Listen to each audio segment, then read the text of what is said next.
hagaagtay buu Xuseen hashiisii qormo ee uu toddobaadka fool celinayay kaga dhaliyay dooxo dhantacday ilmihii markuu dabada ka soo dhigay ayuu iyadaan weli aanu xabkii ka qalalin ka canqariyay dabadeedna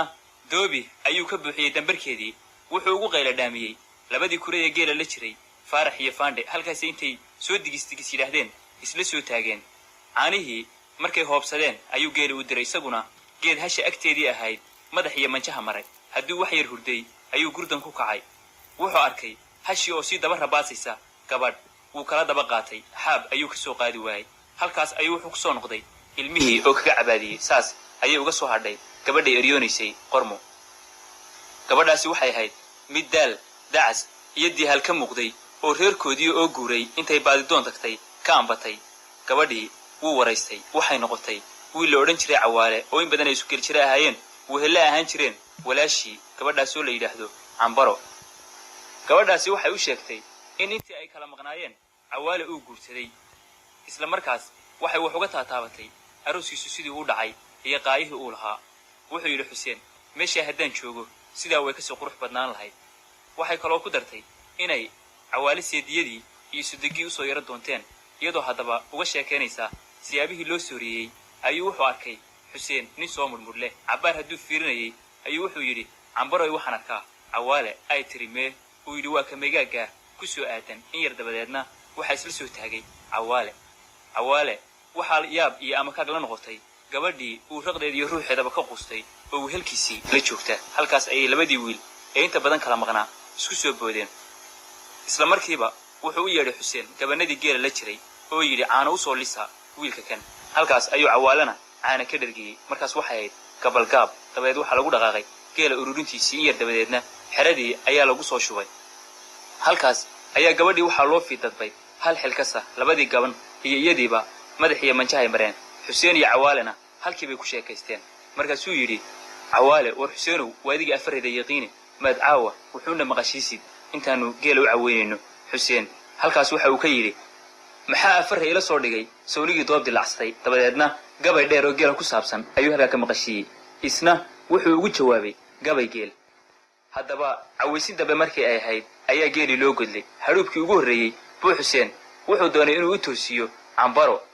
Cambaro markaas way riyoonaysay waxayna ku riyoonaysay raxan raadkii soo maray iyadoo markaa maraysa hashi oo eryoonaysa iyo Xuseen toosiyay dabadeed Xuseen bay hashi mooday way isla bootay tafaheedii ayaa waxay u sudmeen cagihii halkaas ay ku kuftay Xuseen baa gacanta ku dhigay oo xasiliyay geeli waa la maalay isagii oo didayna waa la soo joojiyay haddaba markay cabaar hurdeen waagiina markaas uu weli soo guduudan bay ka jarmaadeen halkaa Cambaro iyo Cawaale iyagoo oo sita sibraar caana oo u sii milaalay Xuseen maantii dambe oo dhan boqol ay ahaayeen habeenkii dambena reerkii ayay u shalla dhigeen halkii markay dhowr toddobaad ku jireen Cawaale reerkoodii ayaa geedihii ay gamashiyeen caleentii awdhay cawskiina uu hargagay cirdan baase malaadiqay cirka waxa isaguna halkiisa ka odorosay Xuseen ayar buu soo socotay wuxuu u sii dhigtay halkay ku jireen reer culijoog cartan si fiican ayaa loogu loogay isaguna markaa wuxuu ku goostay ilaa inuu halka u soo rari doono geela intaas waxa weeye waa qaybihii hore ee sheekada haatanna waxay Xuseen iyo Cawaale u baxeen qardo aan lagu liman karin inkastay weli biyihii shubmayeen oo shulul dhahaayeen halkii bay cabaar ku nasteen goortay xiiqtirteen ayay hareerahooda indheeyeen waxay bidhaansadeen baliyo ceegaaga duunyo hoganaysa iyo ugaadh filaqsan goorta cadceedii way ciirtay waxa ku xigaana waa cawaweer iyo cawadaran gudcur maara roolaah iyo robobow wuxuu si Xuseen hubay inay faarax iyo faandhe geela haddaan loogu tagina ku filan yihiin oo aan hali ka dhaafayn Xuseen wuxuu Cawaale u sheegay inuu caraabayo geeliina aanu sina u nageeneen Cawaalana arrintaa wuu ku booriyay markaasuu Xuseen feeytay go'ii sare madaxa ku duubtay kiishadii adkaystay bilaawihii xagga dambe wareejistay labadii kaboodna la baxay oo intuu Cawaale gacan qaaday qarjaf yiri ilaa intuu gaarayay in reer geedi ku gaadho buu xawli iyo gucule ku socday wuxuu talaabo bilaabay kolkii shaaci madoobaaday tan iyo reer culijoog cartan ilaa meesha geeloodi joogayna kala go'bay ahayd saasaanu dugaag ugaadh iyo haad mooyee dhaqaaqil kale u arag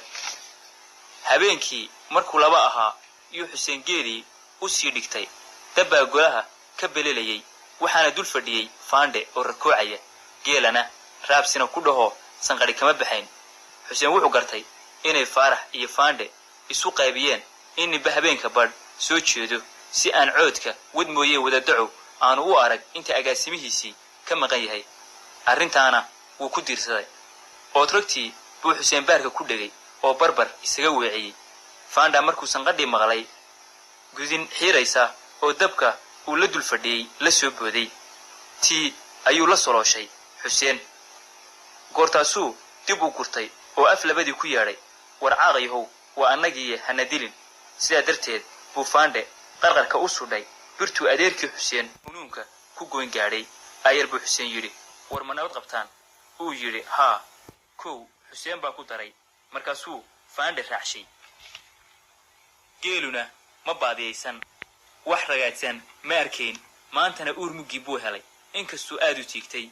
bogaase tan iyo maanta hadhkii foolanaysay iyaduna ma dhalin socoto iyo socdaal midna ma aanu arag ee adigu warran saasuu u yidhi ma lihin maanta waxaan dhacdiya baxdo la joogay gabadhii iyo wiilkii halkan inoogu yimi reerkoodii ee bahay halkaas cir ayuu ugu roonaaday oo waxaa ka dhacay deeralaaye degmaduna kuma badna waxaan anigiyo cawaale isku daynay inaannu saqaafayno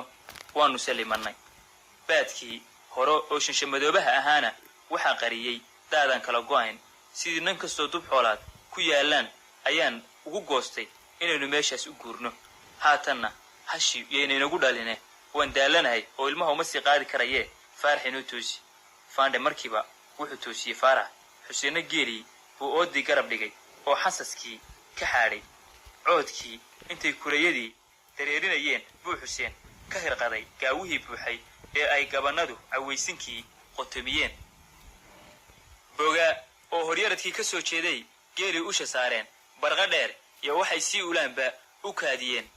way maaleen intaana hashii dhalaysay fadhiga way ka celinayeen goortuu hal cabbaah geelii geedihii waabwaabiyey bay misana dhebiga ku feedheen waxay sii duubaanba kolkay qorraxdii cadceedudha u janjeersatay bay arladii roobku malaadiiqay gaadheen geelii baa dhulka laga fujin kari waayey wuxuu isku goostay geedihii cundhuqay iyo xareeddii xarfatay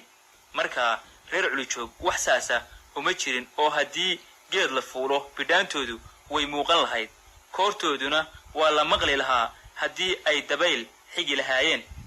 kobtii buu xuseen boga kaga dhaliyey geela xeradiisiina ka yagleelay meeshaasoo ugbaad ahayd oo udgoonka xayga xareedda iyo rayska ay neecawdu sido dad iyo duunyaba sanka lala raacayay gambalkii markuu gaabtay ayuu geelii dibiro wada ciftay aayar buu isu soo ururay oo iska hogtay markaa hadduu hore meesha u geli jiray iskii buu xerada isugu soo shubi lahaa iyadoo weli cilcilow ah bay faarax faandhe iyo xuseen geelii xeradii ku dhammeeyeen oo oodii u dheereeyeen dabadeed xuseen wuu nabaadiina xidhay samays iyo soohan oo igartaag ahaa ayay maaleen markaasay labadii gaban oo daalkii ku soo baxay barbar isu moqolloseen oo istuureen xuseense suxulkuu mutay oo ilaa cawaysin isha ka midhigsiinayay markaasuu wiilashii toosiyey coodkii baa loo godlay habeenkaa loxos wuu yareeyey hiirtiina tuludiba tay ka hunguri badnayd bay ku hor dhacday sidaas buu xuseen cadceeddii oo aan soo dhoweyn xeradii uga sii daayey bariisabase halhal baa ka daaqaysay in yar kadibna wax taagan ma lahayn kolkuu duur dhalaalay baa gaawihii loo qaaday aayar bay duulihii jiray caanihiisii ka haageen jeerkaas ayuu xuseen geelii gadaal u dabaalay isna ku toosay halkuu ku ogaa reer culijoog cartan